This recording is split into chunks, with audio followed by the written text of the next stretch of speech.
안녕하십니까? 지식과 통찰이 있는 이야기, 지금부터 시작하겠습니다.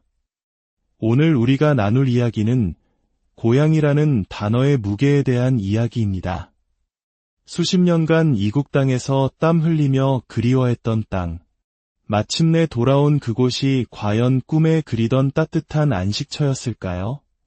여기 40년 만에 고국으로 돌아온 한 남자의 목소리에 귀 기울여 보려 합니다.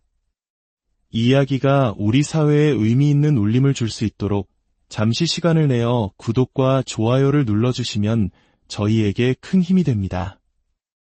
여러분의 작은 관심 하나하나가 더 나은 세상을 만드는데 소중한 밑거름이 될 것입니다. 여러분의 삶에 늘 평안이 깃들기를 기원하며 이제 오늘의 이야기를 시작하겠습니다. 제 이름은 김정호, 올해 67이 되었습니다. 40년이라는 긴 세월을 미국에서 보냈습니다. 그리고 작년 제 인생의 마지막 장은 태어난 곳에서 마무리하고 싶다는 생각에 한국으로 영구 귀국했습니다.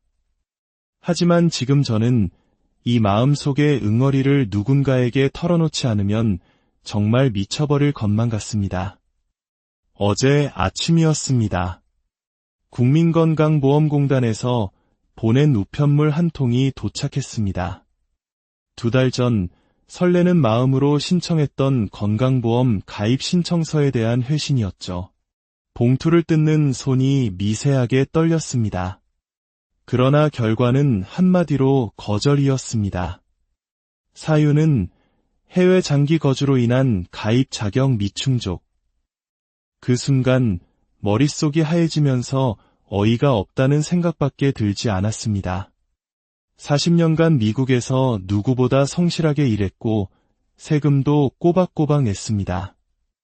그 와중에도 저는 대한민국 국적을 포기하지 않았습니다.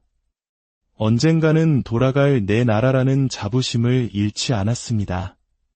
그런데 그런 저에게 고국이 내민 첫인사는 자격 미달이라는 차가운 통보였습니다. 미국에서는 노년층을 위한 의료보험인 메디케어 혜택도 받고 있었습니다. 하지만 한국으로 돌아오기로 결심한 이상 그 모든 혜택은 당연히 포기해야 했습니다. 그런데 정작 제 조국은 저를 받아주지 않겠다는 겁니다. 어째서 제가 40년 만에 돌아온 고향에서 이방인이 되어야만 했는지 그 기나긴 이야기부터 들려드려야 할 것 같습니다. 때는 1983년 제 나이 27이었습니다. 당시 한국은 아직 개발도상국의 터널을 지나고 있었고 아메리칸 드림은 젊은이들의 가슴을 뛰게 하는 마법 같은 단어였습니다. 공학을 전공한 저에게 미국은 기회의 땅, 꿈의 땅이었습니다. 부모님께서 평생 일궈오신 논밭을 파셔서 마련해주신 학비를 품에 안고 저는 캘리포니아 로스앤젤레스로 향했습니다. UCLA에서 석사 과정을 밟기 위해서였죠. 솔직히 말해 처음 몇 년은 지옥과도 같았습니다. 서툰 영어, 낯선 문화, 뼛속까지 파고드는 외로움은 견디기 힘들었습니다. 하지만 포기할 수는 없었습니다. 부모님의 희생을 생각하며 한국에서 온 다른 유학생들과 서로 의지하고 밤늦도록 도서관 불을 밝혔습니다. 주말에는 한인타운 식당에서 접시를 닦으며 생활비를 벌었습니다. 석사 학위를 마친 후 운 좋게 한 전자회사에 취직할 수 있었습니다. 처음에는 가장 낮은 직급의 엔지니어였지만 한국인 특유의 성실함으로 일하니 차츰 인정을 받기 시작했습니다. 취업 비자를 받고 마침내 영주권까지 손에 쥘 수 있었습니다. 그 과정에서 지금의 아내 수진이를 만났습니다. 저와 비슷한 시기에 미국으로 건너온 유학생이었죠. 저희는 1989년에 결혼했고 예쁜 딸 지영이와 듬직한 아들 민수를 낳았습니다. 아이들은 완벽한 미국인으로 자랐습니다. 영어는 모국어였고 한국어는 집에서 저희 부부와 겨우 대화할 수 있는 수준이었죠. 딸은 현재 뉴욕에서 변호사로, 아들은 시애틀에서 의사로 제 몫을 다하며 살고 있습니다. 30년 넘게 미국에 살면서 저는 미국 시민권을 취득했습니다. 하지만 대한민국 국적은 끝까지 포기하지 않았습니다. 나중에 법이 바뀌면서 이중 국적을 유지할 수 있게 되었죠. 회사에서도 꾸준히 승진하여 은퇴 직전에는 엔지니어링 디렉터 자리까지 올랐습니다. 연봉은 $15만 넘었고 오렌지 카운티에 수영장이 딸린 멋진 단독주택도 마련했습니다. 겉으로 보기에 제 삶은 성공한 이민자의 전형 그 자체였습니다. 하지만 마음 한구석에는 늘 채워지지 않는 공허함이 있었습니다. 아무리 오래 살아도 아무리 성공해도 저는 결국 이곳에서 이방인이라는 느낌을 지울 수 없었습니다. 특히 한국에 계시던 부모님이 차례로 돌아가셨을 때 그 생각은 더욱 깊어졌습니다. 아버지는 제가 45살 되던 해에, 어머니는 50살 되던 해에 암으로 세상을 떠나셨습니다. 저는 두 분의 장례식에 잠시 들렀다가 다시 미국으로 돌아가야만 했습니다. 부모님의 임종을 지키지 못했다는 죄책감, 고향의 형제들에게 모든 짐을 지우고 나만 편히 살고 있다는 미안함이 늘 가슴을 무겁게 짓눌렀습니다. 2019년 63세 나이로 은퇴했습니다. 연금도 충분했고 자산도 넉넉했습니다. 은퇴 후 텅 빈 시간 속에서 저는 평생 외면해왔던 질문들과 마주하게 되었습니다. 나는 과연 진짜 미국인인가? 내 뼈를 이 땅에 묻는 것이 맞는가? 나의 뿌리는 어디인가? 결정적인 계기는 코로나19 팬데믹이었습니다. 아시아계를 향한 혐오 범죄가 급증했고 저희 부부도 예외는 아니었습니다. 하루는 마트에서 장을 보는데 한 백인 남성이 다가와 너희들 때문에 코로나가 퍼졌다며 고함을 질렀습니다. 40년간 이 나라에 세금을 내며 살아온 시민이었지만 그 순간 저는 그저 바이러스를 옮기는 동양인일 뿐이었습니다. 아, 나는 결국 이곳에서 영원한 이방인이구나. 그때 깨달았습니다.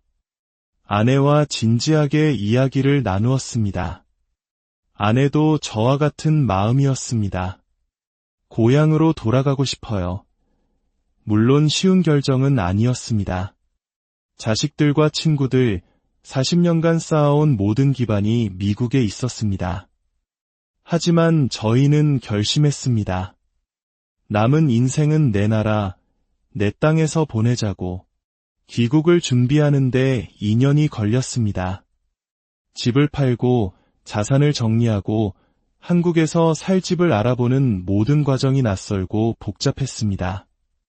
미국의 메디케어는 당연히 포기해야 했습니다. 하지만 걱정하지 않았습니다. 세계 최고 수준이라 불리는 대한민국의 국민건강보험 제도가 있으니까요. 유료비 부담도 미국과는 비교할 수 없을 정도로 저렴하다고 들었습니다. 2023년 5월, 저희는 40년 만에 고국의 땅을 밟았습니다. 인천공항에 울려 퍼지던 정겨운 한국어, 코끝을 맴돌던 공기의 냄새까지 모든 것이 감격스러웠습니다. 저희는 서울 강남의 아파트를 얻어 새로운 삶을 시작했습니다. 눈부시게 발전한 조국의 모습, 편리한 인프라에 감탄하며 행복한 나날을 보냈습니다. 하지만 그 행복은 오래가지 않았습니다. 행정적인 문제를 처리하면서부터 삐걱거리기 시작했습니다. 40년 전 말소되었던 주민등록을 되살리는 것부터 쉽지 않았습니다. 동사무소 직원은 제 서류를 보더니 고개를 갸우뚱하며 말했습니다. 해외에 너무 오래 계셨네요. 건강보험 가입이 조금 복잡할 수 있겠습니다. 그때는 그 말의 의미를 전혀 이해하지 못했습니다. 대한민국 국민인데 건강보험 가입이 왜 복잡하다는 것인지, 주민등록을 마친 뒤 곧바로 국민건강보험공단을 찾아가 가입 신청서를 제출했습니다. 담당자는 해외 거주 기간이 길어 심사에 2~3개월이 걸릴 것이라고 했습니다. 조금 이상했지만 그저 기다리면 될 것이라 믿었습니다. 그리고 2달 후 날아온 것은 거절 통지서였습니다. 머리가 띵했습니다. 해외 장기 거주로 인한 가입 자격 미충족. 도대체 이게 무슨 말인가? 공단에 전화해 자초지종을 설명하니 상담원은 기계적인 목소리로 답했습니다.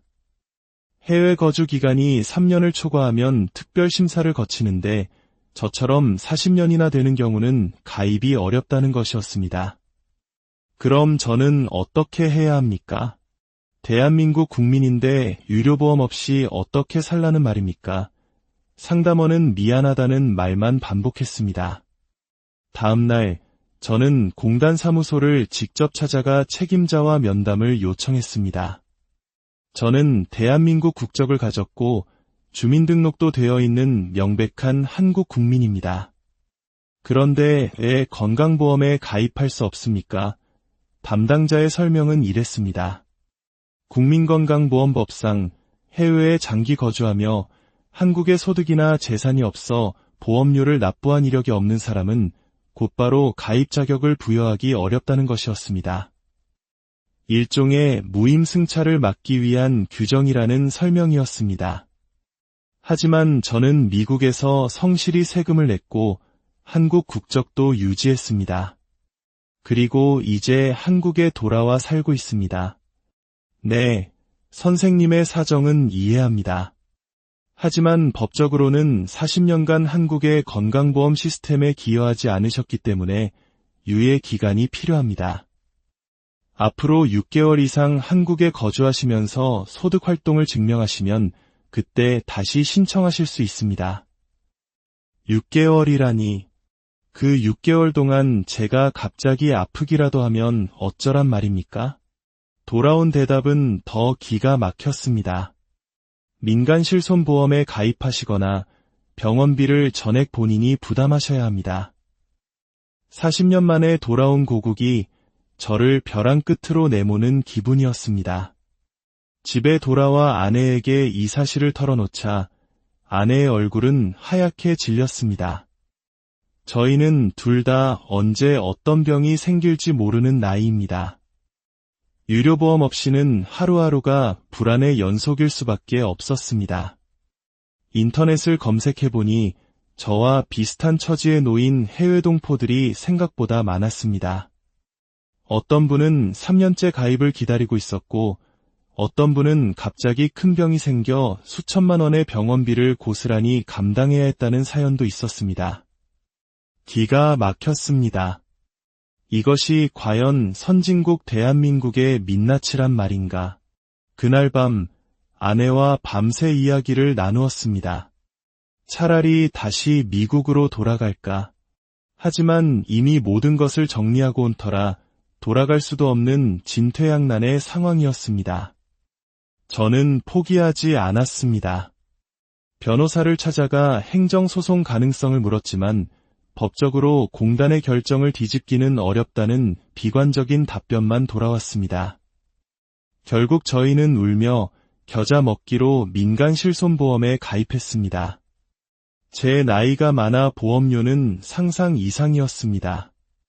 아내와 저 둘이 합쳐 매달 60만 원이 넘는 돈을 내야 했습니다. 게다가 얼마 전 받은 건강검진에서 발견된 고혈압 약값도 보험 적용이 안 되어 매달 15만 원씩 추가로 들어가고 있습니다. 유료비가 저렴하다는 고국으로 돌아왔는데 오히려 미국에 있을 때보다 더 많은 유료비를 지출하는 아이러니한 상황에 처한 것입니다. 그렇게 6개월이 지났습니다. 저는 지난 1월 다시 건강보험 가입 신청을 했습니다. 6개월 거주 요건을 채웠으니 이번에는 문제없을 거라 생각했습니다. 하지만 결과는 또다시 거절이었습니다. 이번 사유는 소득 수준 미달이었습니다. 은퇴자인 저에게는 당연히 고정소득이 없었습니다. 미국에서 가져온 돈으로 생활하고 있었는데 그것이 또 문제가 된 것입니다. 공단에서는 월 50만 원 이상의 소득이 있어야만 가입이 가능하다고 했습니다. 정말 절망적이었습니다. 67 먹은 노인에게 어디 가서 월 50만 원을 벌어오라는 말입니까? 그 순간 저는 깨달았습니다. 제도가 사람을 위해 존재하는 것이 아니라 사람이 제도에 맞춰 살아야만 하는 것이 이 나라의 현실이라는 것을요. 하지만 저는 여기서 무너질 수 없었습니다. 억울하지만 규정에 맞추기로 했습니다. 저는 제 전공을 살려 서류상으로 작은 기술 컨설팅 회사를 차렸습니다. 그리고 매달 50만 원 이상의 소득이 발생하는 것처럼 서류를 꾸몄습니다. 그렇게 3개월간 소득을 신고한 후 지난달 세 번째로 건강보험 가입 신청서를 제출했습니다. 아직 결과는 나오지 않았지만 이번에는 승인될 것이라 믿고 있습니다. 참으로 웃지 못할 희극 아닙니까? 대한민국 국민으로서 당연히 누려야 할 권리를 찾기 위해 저는 이렇게까지 해야만 했습니다. 이 모든 과정을 겪으며 저는 제도의 벽이 얼마나 높고 차가운지, 그리고 해외에서 돌아온 자국민에 대한 배려가 얼마나 부족한지를 뼈저리게 느꼈습니다. 하지만 저는 후회하지 않습니다. 오히려 이 고통스러운 과정을 통해 한국 사회의 현실을 더 깊이 이해하게 되었고, 새로운 이웃을 만나고 제 인생의 새로운 의미를 찾게 되었기 때문입니다. 요즘 저는 지역 주민센터에서 어르신들께 컴퓨터를 가르쳐드리고 영어 회화 모임에서 제 경험을 나누는 봉사활동을 하고 있습니다. 제가 40년간 미국에서 쌓은 경험이 누군가에게 도움이 될 수 있다는 사실에 큰 보람을 느낍니다. 40년 전 미국으로 떠날 때도 모든 것이 낯설고 어려웠지만 결국 버텨내고 자리를 잡았습니다. 지금도 마찬가지라고 생각합니다.